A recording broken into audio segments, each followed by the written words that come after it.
Hi guys, my name is Natalie and this is Nat'sNook. If you're new here, welcome to my channel. But if you're not, I'm glad you decided to watch another one of my videos. Now, from the title of the video and the thumbnail that you saw, the book I will be talking about in this video would be Scott Fitzgerald's The Great Gatsby. Now, a lot of people that are my age or maybe slightly older than me have been saying, oh yeah, I read the book in high school, or I read it before I entered high school, maybe like 8th grade. I'm just like, I'm in college and I just read this book for the first time this year. Yes, I had knowledge of the book, and I also know that it was made into a motion picture in 2013. That was actually the remake because I did research, and in 1926 Scott Fitzgerald actually had the movie made into a motion picture, but that was like decades ago. So of course they had to make a more modern version of it, even though it was in the 1920s. You get what I'm saying, you get what I'm putting down. But so me, for the first time in 21 years of my existence, I decided to read the book. Like, my friends have been pressing me. They're like, it's a good read, you'll breeze right through it, you may get mad, you may get sad, you may be happy.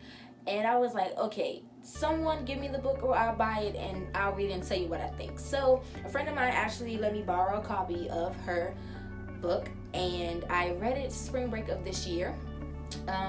It took me about maybe 5 days to read it because I was also working on assignments on top of trying to get some leisurely reading in, and so I finished it in 5 days. And let me tell you,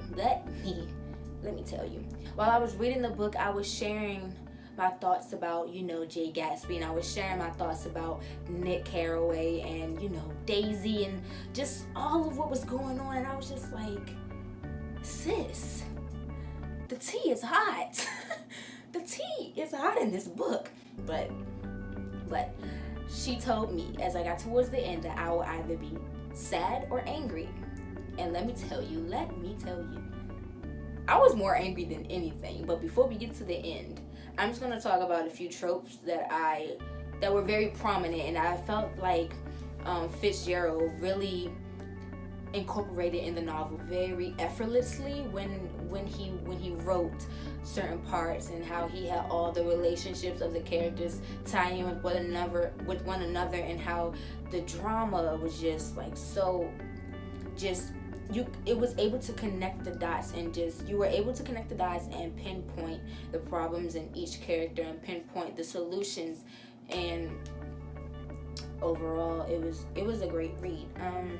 But a few of the tropes that I noticed that were very prominent were, of course, the American dream of rags to riches, which is basically Jay's story in a sense. He was once, spoiler alert, let me just put that in there. He was once a farmer's boy, and he had this mindset of going out on his own, doing his own thing, making money. He was securing the bag. It might have not been illegal, but he was securing the bag.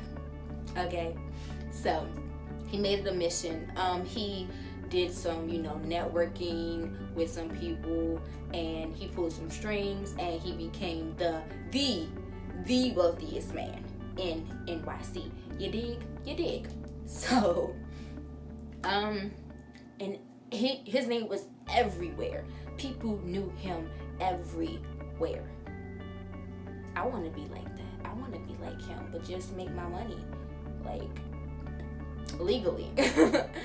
But so I was like, this man he's so admired in a sense. Like, people are just like, oh yes, Jay Gatsby this or Gatsby that. But people do have made up stories of who he once was, what he did, where he went to school, and how he got into this wealth. But he was always talked about nonetheless, and he was famous for his elaborate parties that everyone that you can name, every important person that you can name, always attended. Most of them don't even know what Gatsby looked like. They never met the man, not one day in their life, but they were always at his parties. always. So that's rags to riches, but you also have greed, where it's like, and you know, when people use you for their own benefit. And that's what I saw with, you know, Gatsby, he threw these these elaborate parties, these fun-filled parties, but people were only there for their own benefit. They weren't really there for him. They were there to be able to say, oh yeah, I attended one of his parties, or oh yeah, I met so-and-so at Jay Gatsby's party, you know? So it was like they were there for them and only them, and to have the time of their lives. It was the roaring 20s, like, which is coming up again in 2020. So if I know you and I'm saying to you, and I call you old sport, you know what I'm putting down. Once again, you know what I'm putting down. Okay, old sport. Okay, I love when he said I love how he refers to Nick as old sport throughout the book, and not just Nick, but the way, like, it's like when people say boss nowadays, or fam, they're like, yeah, fam, but like back then he's old sport. But okay, I'm getting on topic. You have the trope of gold digger, because, you know, Daisy married Tom, and, you know, he was a well-established man when they met, and so he was sitting on money, and she married into wealth. So it wasn't like a I married him for love type thing. I married him for his wealth before I actually got to fall in love with who he is and who he was. But because before Tom even entered the picture, it was Daisy and Gatsby. They were supposed to be in game. But Tom got in the midst of that because, well, Gatsby fell out of wealth, and he had to make a name for himself all over again in order to show that Daisy was his goal. Daisy was his primary goal. He needed to get his life in line for Daisy. It was like, I need to have all of this, so when I go to marry the woman of my dreams, she will already have everything she's ever wanted, but like more, 10 times more than what she has with Tom. And that was his goal. That was his main goal, because he was hoping that one day he would throw yet another party and she would just show up and they would fall in love and they would get married, run away together, whatever. He was hoping for all of the best, only to end up 6 feet under. That still hurts. But I don't like Tom. I did not like Tom at all while reading. I despised Tom. I was like, yo, you have a wife, you have a mistress. What's the point? I know at the time that was probably okay for them to do that, especially the rich and the wealthy. Like, it didn't matter. And then the mistress was married. But you know what? It's none of my business. So, but I was just upset because it was like, Daisy, she's doing everything out of her way to not get involved with Gatsby again once they kind of rekindle things. She's like, I can't do this. I'm in love with Tom. I'm married to Tom.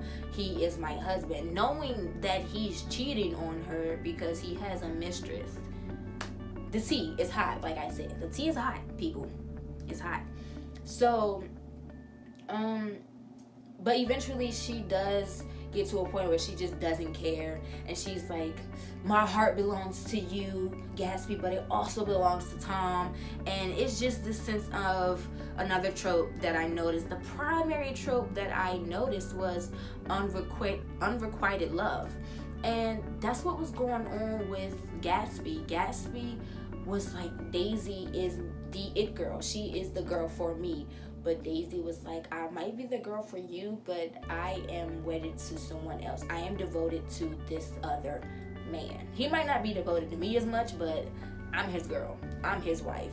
And they have a child together as well. So it was just like so many things that were kind of in the way of her doing what her heart really wanted to do, which was to break things off with Tom, run away with Gatsby, and just be happier than what she was. So, but she might have loved Gatsby, but she probably didn't love him as much as she claimed to love Tom. Um, he could really be 6 feet under. He should have been 6 feet under, and not Gatsby, if you ask me. But that's just my opinion. But and then in the midst of this love affair, all these affairs that's going on, you got at like towards the end or like towards the middle, Daisy is sleeping with Gatsby, and then Tom is sleeping with his mistress whenever he can, because this man, when I tell you, this man is just, he has it all. He has a house, he has a wife, he has a daughter, he has a mistress, he has money, he has a like a room for him and his mistress. And I'm just like, yo, this is what we doing? Really? Okay. But it was like, that was his ideal of the American dream, having everything he wanted and not caring about anyone's feelings, as long as everyone is benefiting from everything. Daisy had a house, Daisy had a big house, Daisy had a child, Daisy had money. She didn't have to work, okay? She was living the luxurious life, all right? She didn't have to do anything. She didn't complain when Tom's mistress would call at dinner. Of course they argued, yes, but she didn't complain.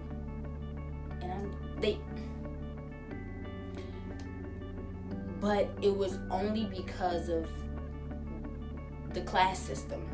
She needed to make sure, like, she came from wealth, and then she married into more wealth, like, you know.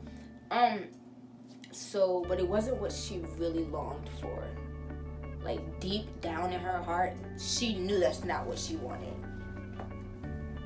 But she continued to just go on with it, because that was her life.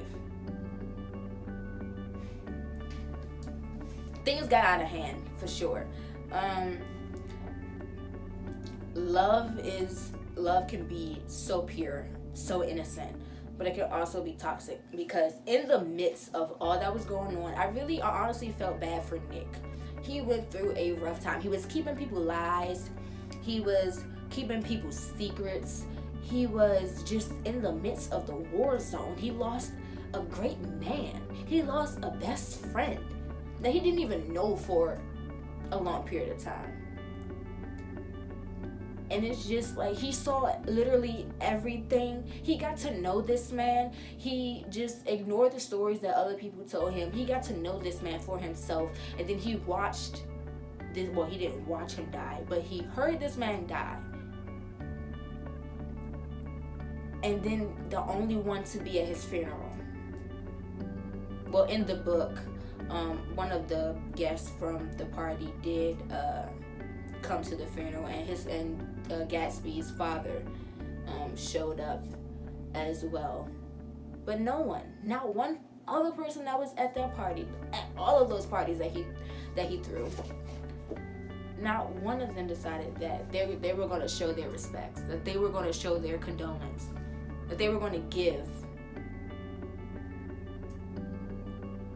back to Gatsby in some way. Not one. Nick reached out to so many of Gatsby's closest business partners, friends, but not one of them wanted to be associated with that man, because evidently things, like I said, got out of hand, and they didn't want to be a part of that. I'm not going to talk about too many of, like, you know, I'm not going to go into detail about too much of the story, because I don't like spoilers, and I don't want to be that person to say spoilers or like give away spoilers. So, but things took a toll for the worse, and that's what happened when wealth kind of, like, it gets out of hand. When you mix business with pleasure, nothing can really nothing good could come out of that. Like, nothing.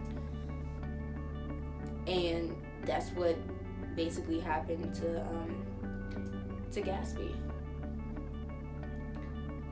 A lot unfolded. A lot that I did not expect to happen in this novel happened, and like I said, it was definitely a great read. I couldn't really relate to it in a way, but it was one of those reads where it's like it definitely teaches you to go after what your heart truly desires. I know that sounds really cliche, but in all seriousness, go after what your heart desires.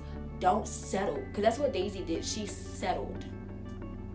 But because of, like I said, the class system at the time, and then her being in wealth and marrying into wealth, and then her also having a child with the man she was wedded to, it was like they were living the American dream. They had the white picket fence. It's just that their house was 10 times bigger and their lawn was wide. It was huge. But she was living the American dream. And Gatsby, he wasn't born into it, but he worked his way up into it. And he made sure of that, because his dream wasn't the American dream per se. His dream was her. In the end, at first it might have been the American dream, but his dream was to at last be with Daisy.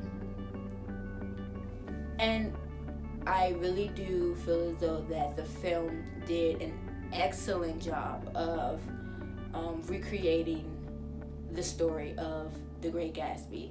I really do. And then having Nick be the one to tell the story and even write the story throughout the movie was excellent. It was excellent. It was great. It was excellent. If you've read The Great Gatsby and there are some other prominent tropes that you noticed, please comment them down below so I can, kind of take a look at them and we can chat about them a bit. So that others who haven't read the book or haven't watched the movie can kind of get a feel for certain key ideas that were in the novel. But if you've liked this video, give it a thumbs up and just refer it to a friend. Share the link everywhere, and make sure that you subscribe to my channel, because there will be another video. I promise you. But that's it for this video. So I guess I'll see you in the nook next time. Bye, guys.